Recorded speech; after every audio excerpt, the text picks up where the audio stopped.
E hoje eu vou falar aqui para vocês sobre mancar depois de alguma intervenção, de alguma cirurgia no quadril.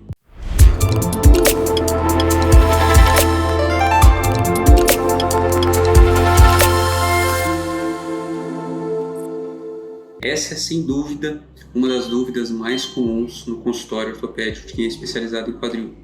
O paciente quer saber se ele vai mancar depois do tratamento. Se ele já manca, ele quer saber se vai mancar mais ou se vai parar de mancar. E se ele ainda não manca, ele quer saber se vai passar a mancar por conta da doença.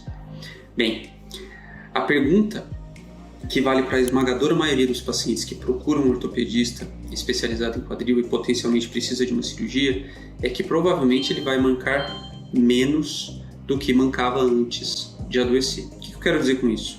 A maior parte dos pacientes manca por causa da doença e não por conta do tratamento. O paciente geralmente manca por uma combinação de diversos motivos, mas existem 3 motivos principais. O paciente pode mancar porque tem uma diferença de comprimento dos membros, e algumas doenças do quadril causam isso. O paciente pode mancar porque tem uma diferença muito grande de força, geralmente a perna doente também é mais fraca. E o paciente pode mancar porque tem alguma doença neurológica, alguma alteração no controle do movimento da perna. Isso pode acontecer por sequelas de doenças como a poliomielite, a paralisia cerebral, AVCs, e doenças que causam alteração da mobilidade de um membro ou de mais de um membro. Geralmente, a gente consegue melhorar essas condições com o tratamento. Na maior parte das vezes, o paciente que mancava muito antes de fazer o tratamento passa a mancar menos depois. E o paciente que não manca nada, mas tem dor, ele dificilmente vai passar a mancar por conta do tratamento. Ah, mas eu ouvi falar de um paciente que passou a mancar depois que fez a cirurgia. Geralmente, esses pacientes que não mancavam antes e passam a mancar são os pacientes que fizeram cirurgia de quadril por conta de algum traumatismo. Geralmente alguma lesão da bacia, do acetábulo ou alguma fratura do fêmur muito grave. E aí o que acontece é que a lesão do trauma muito grave frequentemente deixa sequelas. E mesmo com o tratamento cirúrgico, que muitas vezes tem toda a intenção de ajudar o paciente, a gente nem sempre consegue deixar o paciente numa condição melhor do que aquela do quadril natural, ou seja, do quadril que nunca se machucou. Isso aí é o que a gente chama de sequela de traumatismo, e infelizmente isso acaba reduzindo a capacidade do quadril de muitas pessoas e pode inclusive fazer com que a pessoa vá mancar de forma permanente. É diferente do cenário do paciente que procura no consultório para fazer um tratamento de forma eletiva. Esse paciente que a gente consegue ter uma definição clara da condição dele antes de operar, a gente vai conseguir fazer um planejamento do que pode ser feito na cirurgia, explicar para o paciente o que pode ser feito e, na maioria das vezes, com um bom planejamento, uma boa conversa, a gente consegue melhorar a situação dele. Mas vamos lá, vamos falar especificamente sobre as dúvidas mais comuns. Diferença de comprimento. Boa parte dos pacientes que tem diferença de comprimento entre as duas pernas já tem isso por conta da doença. E faz parte do planejamento cirúrgico tentar consertar isso, equalizar o comprimento dos membros inferiores. A gente faz todos os cálculos e a tentativa de equalizar os comprimentos.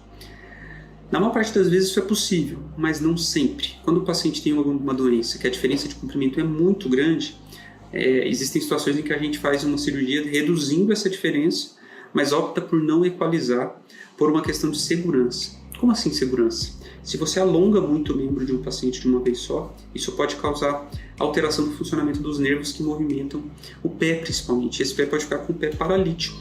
Isso causa uma alteração muito grande na função do membro, na capacidade do paciente andar. Então, alongar o membro vários centímetros de uma vez, geralmente mais do que 4 ou 5 centímetros, é particularmente perigoso. O que eu garanto para vocês é que muitas vezes, na maior parte das vezes, a gente consegue melhorar a condição de marcha do paciente. Então, se você está olhando para um paciente que está mancando depois do tratamento, provavelmente era um caso mais grave, em que permitir que o paciente ande sem mancar nada era realmente muito difícil, ou às vezes impossível mesmo. É claro que existem situações de complicação, cirurgias que dão errado. Existem situações em que algo imprevisto pode acontecer e pode impactar de forma negativa no resultado do paciente. Isso pode acontecer com qualquer cirurgião e, infelizmente, acontece com maior frequência em cirurgiões que não têm o devido treinamento e a expertise para fazer as correções necessárias. Sem dúvida, procurar um cirurgião que tenha o treinamento adequado e a experiência para fazer as correções diminui a chance de ter uma complicação, ou seja, aumenta o risco de ter um resultado favorável. Mas, infelizmente, resultados ruins e complicações podem acontecer mesmo com os melhores cirurgiões. O que o paciente pode fazer para melhorar as chances de ter um resultado satisfatório? Escolher muito bem o cirurgião, procurar alguém que tem boas credenciais, uma formação sólida em centros de excelência, que tem o treinamento e a capacidade de se planejar a cirurgia, porque isso consegue diminuir a chance de maiores complicações. E essa, sem dúvida, é a dica que eu dou para vocês no final desse vídeo. Verificar as credenciais, o treinamento, o histórico, o currículo do profissional. Isso, sem dúvida, é a melhor forma de evitar que o paciente manque depois de uma cirurgia ou passe a mancar. Essa é a dica que eu dou para vocês, ok? Por esse vídeo é isso, vou encerrar por aqui. Deixa aqui o seu curtir, o seu like, comente, deixa aqui suas dúvidas. Sem dúvida, a sua dúvida pode ser a dúvida de outros pacientes. As respostas nos comentários servem para esclarecer essas dúvidas e, sem dúvida, as perguntas e os questionamentos servem de inspiração para fazer mais vídeos no futuro, ok? Um abraço e até a próxima!